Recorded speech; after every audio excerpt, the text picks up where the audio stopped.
Here we are for some more thought hockey. Today, we're talking contracts. There was a lot of money handed out this offseason, and many of today's top stars and some veterans who are approaching their UFA years cashed in on some big deals. Now, some of these deals are no-brainers, and some of them might be considered head-scratchers. Let's take a look at a few and break them down a bit. One of the first players to take himself off the board was Kail Makar of the Colorado Avalanche. He signed a 6-year deal with a $9 million AAV. The almost 23-year-old former 4th overall selection in 2017 is one of the league's elite skaters. He's a dynamic offensive defenseman, puts up big numbers for a young player, great on the power play. So in a lot of ways, giving him that much money is sort of in line with what you're going to see a lot of the other top performers are getting. I don't think I have a lot to argue against it. He's going to be a top player for a long time in the league, and Colorado did a great job of locking him up well into his UFA years. Next up, Zach Rowenski, Columbus Blue Jackets. He signed an 8-year deal with just a little over $9.5 million per season. Zach's a big puck-moving defenseman who does a lot. He plays a lot in most situations for the team. When you look at his underlying numbers, he's also very good. He's up there when you look at some of the other guys. So, again, not a huge surprise that he'd get that type of a contract. So, points to Columbus for keeping him. The next guy I'm going to talk about is the guy they had to get rid of. The Chicago Blackhawks traded for and signed Seth Jones to a monster contract extension, 8 years and $9.5 million as the AAV. Jones is a big guy who puts up big numbers. Though one thing to look at with this deal is when you start to look at some of his underlying numbers, he doesn't really look like the player who you would sign to this type of a deal. And it's possible that maybe this is a player where the eye test may be failing us a little. It'll be interesting to see as things move forward where it'll go with him and how this contract pans out for the Hawks. Darnell Nurse, another midsummer deal. The Edmonton Oilers locked him up to $9.25 AAV for 8 years. It's the type of contract you would expect a guy like Nurse to sign. He's a big defenseman who plays in all areas. He logs a ton of minutes, and he's one of the leaders in that dressing room. He also had some leverage against the Oilers in that they don't really have someone like him in their system already, and it's a little difficult for Edmonton to draw those types of players to their team. So he may have been able to ask for a little bit more considering he was giving them the 8 years. Rasmus Dahlin, the first overall pick in 2018 of the Buffalo Sabres, signed a contract extension for 3 years at $6 million. He's obviously a great young player. He did sort of take a step back, and I think a lot of people in hockey are questioning his development and whether or not he's going to really reach what was expected to be his full potential with the Sabres.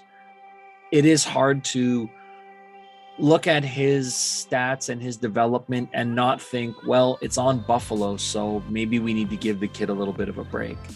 This being a 3-year, more of a bridge type of a deal, sort of lets him take the time to reestablish himself and hopefully get his development stream back on track. And maybe in 3 years, 1 year ahead of unrestricted free agency for him, he'll be able to sign a even bigger monster type deal. Or at least if the Sabres still stink, he'll only have 1 more year to go and then he gets to go somewhere else.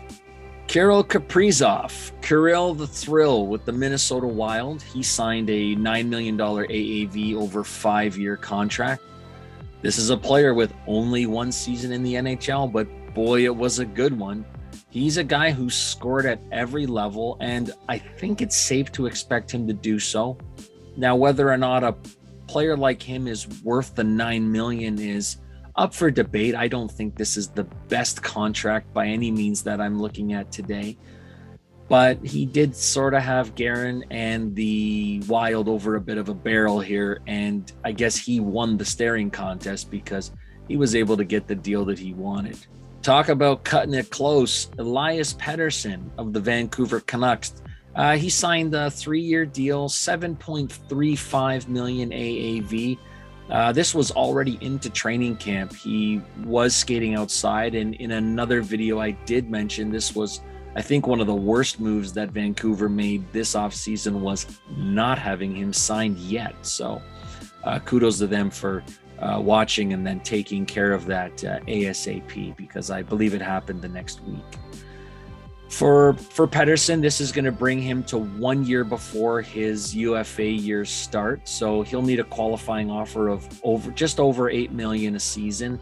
Hopefully for him, it's going to be a big contract. But again, if not, he can accept a 1-year deal and then enter the market. Or the possibility would be similar to Jones, where Vancouver would find a trading partner and Petterson could sign with them. This guy's a point per game center. He doesn't take a ton of faceoffs. He's one of the lower faceoff guys on Vancouver. So maybe over the next 3 years, he'll look to improve that. But overall, he's a really good dynamic player. And we're going to see if he can really step into that true elite number 1 center level.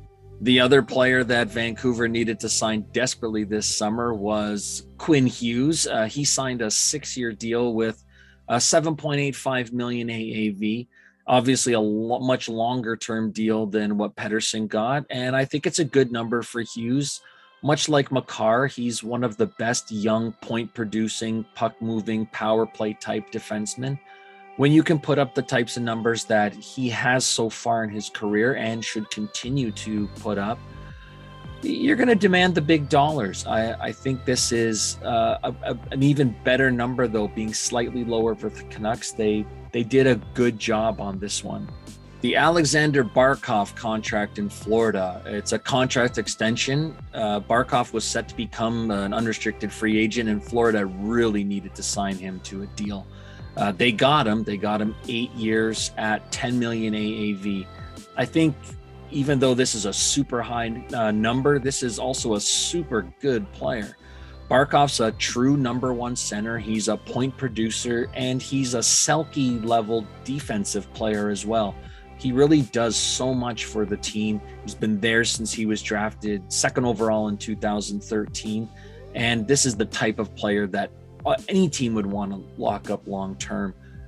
The one thing that is a little bit tricky is he's going to be getting, from what he is now, slightly over a $4 million a year raise. And they also have Carter Verhaeghe's contract extension kicking in next year, which I believe is at least a $3 million a year raise. So you add $7 million onto a team who this season doesn't even have $1 million in cap space to spend, who's only going to lose about 2.5 million in UFAs, besides some league minimum and lower level contracts.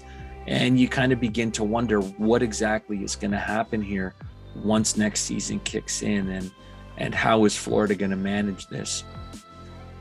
I think the best thing is that Florida is going to have to manage it, and that what they did was lock the player up and worry about it later. Hopefully it doesn't come back to haunt them, but certainly making sure they had Sasha Barkov under a contract was a big thing to take care of this season, and they did it. Nick Suzuki and the Montreal Canadiens came together on an agreement on an 8-year contract that's going to pay him $7.875 million per. Suzuki's not quite a true number 1 center yet, but I think most people expect him to be. And this is a player who we've seen take some pretty big jumps over the last couple of years. The cap number may seem a little bit high right now, given his past production, but I think by the time the end of this year deal is reached, I think what you're going to see is that everything turned out. He certainly seems like the type of player who looks like he's about to become exactly what they think he will be. He's got to probably bring his face-off numbers up, and they may try to have him take on more of a penalty kill role, up his minutes, and add some more responsibilities, given that he's going to make almost $8 million. But the fact that he's not a $9 or $10 million a year player means Montreal has a little more flexibility to spend on the supporting cast around him. I feel like I want to put these two guys together. It's Ryan Pulock and Adam Pelech, who I think I accidentally called Matt Pelech in another video. And in order to sign Anthony Beauvillier and Matt Pelech, you needed that space to do that. Sorry about that, Adam. Pulock signed 8 years, $6.15 million, and Pelech got 8 years at $5.75 million.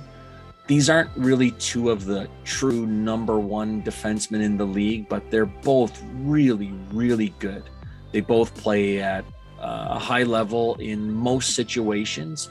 And the complementary aspects for both of them are that where one maybe doesn't excel, the other one is right there to sort of pick up the slack. Lou Lamoriello's a genius here. Both of these guys would have gotten considerably more, I would guess, on the open market, given that many of the other defensemen who could have been UFAs also did already sign. So it's a plus for the Islanders, who have really good controllable numbers for really good players for a really long time. Brady Tkachuk, finally, they broke the stalemate in Ottawa, and he signed to a 7-year, $8.2 million AAV contract. I think Brady's a great all-around player. Ottawa took him first round, 4th overall in 2018. And Brady does a lot of things that some of the other players on this list don't do. He's a hard-nosed power forward. I think he probably has 60 to 70 point potential in the NHL as a winger. Now, he is a winger. That's another consideration. So is the contract maybe a little bit too high? Maybe, but I think he's the kind of player that they want to lock up. He has an odd salary structure. His contract goes from $4 million to $6.5 million to $10.5 million for the next 3 years, followed up by 8.5 and then 7 million in the final year. The thing that's interesting to me is this deal took so long to reach, and the player seemed to not want the deal that ended up getting done. Most of the reports had him looking for a 3 or a 4 year deal. So really, when you look at it, does Brady look a couple of years down the road if the team isn't doing well and if he isn't really seeing the progression that he wants? Does he become complacent and want out? Does he end up getting moved? Or if he doesn't take the Ottawa Senators to where they think they want him to, by that 3rd year, when you are paying that player in cash money, $10.5 million, that might be a tough pill to swallow. And the team may try to move on from that player. All in all, I like Brady as a player. I think he's great, and I think he's great on that team. So hopefully everything works out, because he's going to be there a long time and they're going to pay him a lot of money. Last on the list is a contract that came down only a couple of days ago. It's Charlie McAvoy, 8 years and $9.5 million AAV. What else can you say about McAvoy? There's probably 10, 11, 12 teams who wish that back in the 2016 draft, they would have selected McAvoy and not let him fall all the way to 14th with the Bruins.